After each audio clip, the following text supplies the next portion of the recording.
Hi everyone, welcome back to my channel. It's been a while since I've done a video. Just going to do a bit of a update on the Rovan 70cc engine. I decided to set up a brand new engine as a spare, and from last time memory, seeing someone else, SRE Custom, suggested pull the engine apart when it's brand new.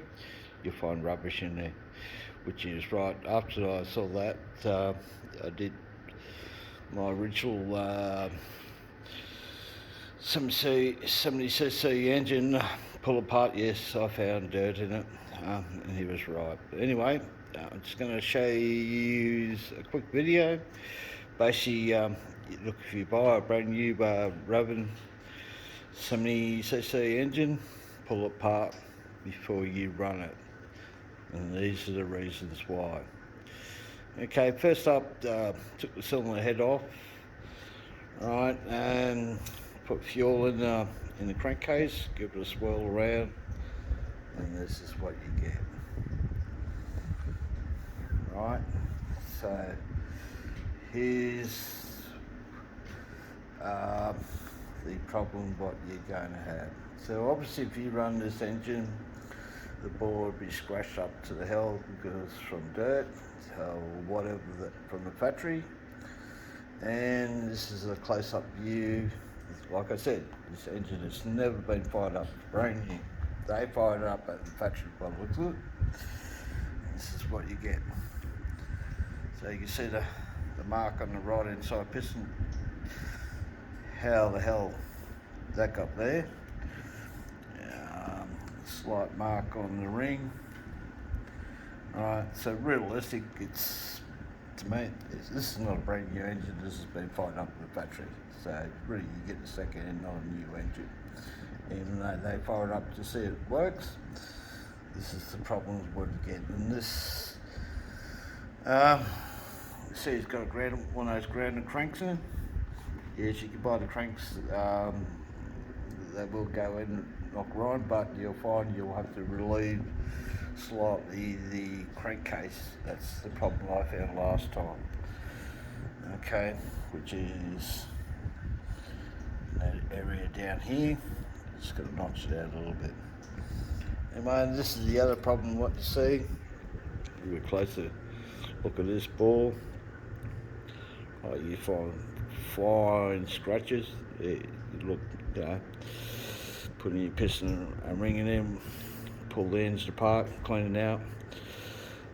Yeah, but you can see, yeah, they do things not the right way. Okay, so I'm going to have to rework this cylinder. The reason I'm making this video, so the hobby suppliers, not their fault that they get a video of this and they can see what the problem is. Okay, the other problem what you find is it's tight to turn by hand. What I found the last time, a brand new crankcase, what you'll find is these seals are punched in too far in the crank seals. They'll be hitting up against the bearing. Okay, and most likely that seal is not in the right spot, and your clutch holder could be rubbing up against it. That's why it's a bit of resistance, or the seal is up against the crank bearings.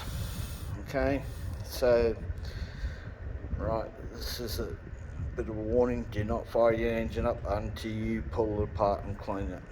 Okay, if you find something wrong and it's got damage, get back to your hobby shop or your supplier and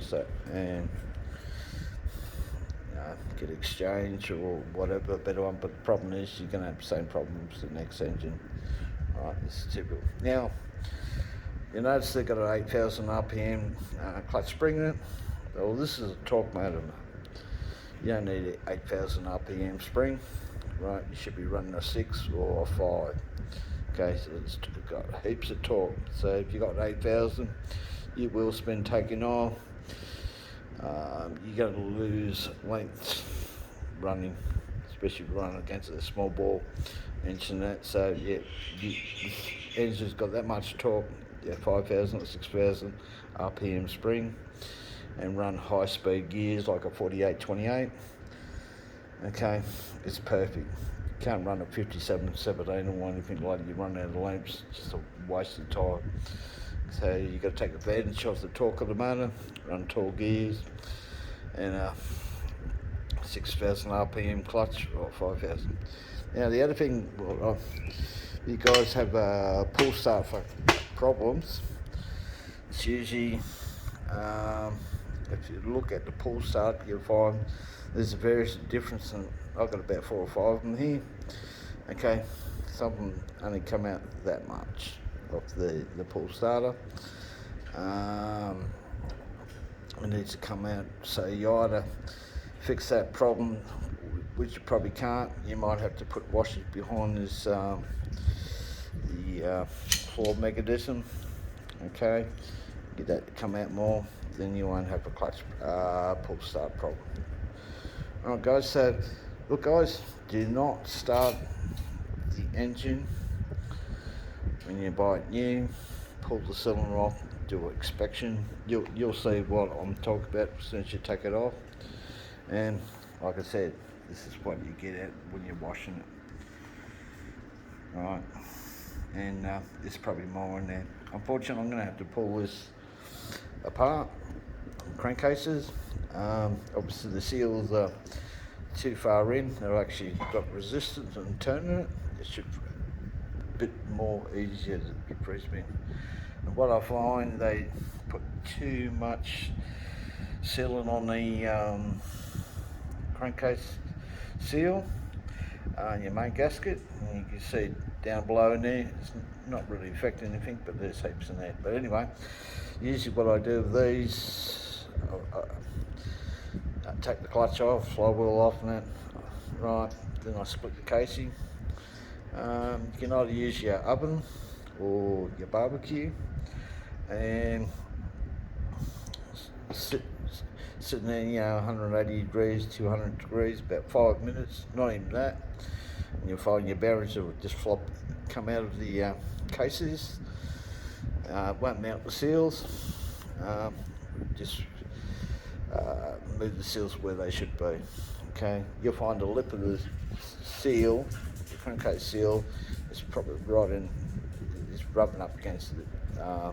Well, actually, when you pull the crank out, you'll find it's nearly inside the bearing on the inside, where the shaft is inside diameter. So, hey guys, just a warning there.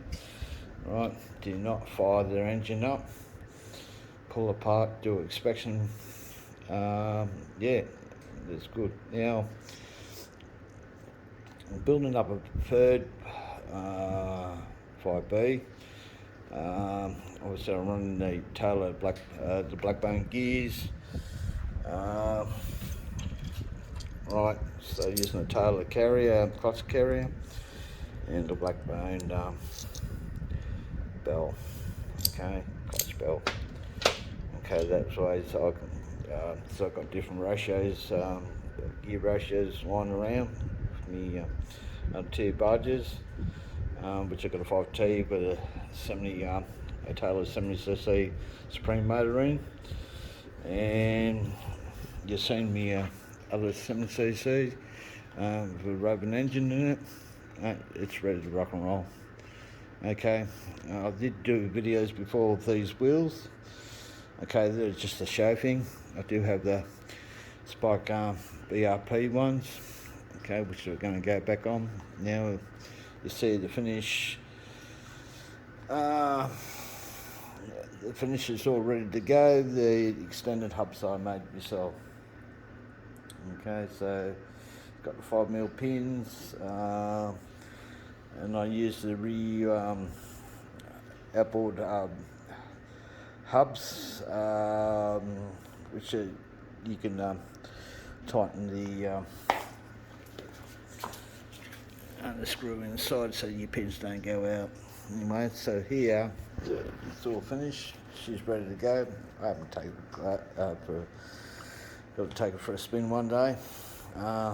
Main plan is mainly have all three all running in one hit, so I can have a bit of a big day out. So yeah, she's looking good. I've gone through. There's a lot of work on this, especially if you're running Rovan stuff, which is X amount, and practically half the year I run the Taylor. Big cups and big dog bones, strings. It's got a lot of work, okay, because usually a little bit of a fuss pot, just make sure everything's going to work on the day I take it for a run. Yeah, alright guys, just a quick video, just to let you know what's happening. Things are happening. There's bigger things down the road that's happening. We're going to be bringing this the different bore cylinders, so we can take this up to 84 cc's using chainsaw heads. So keep an eye out on videos coming up. Any questions, fire away. Alright, I'm out guys. Cheers.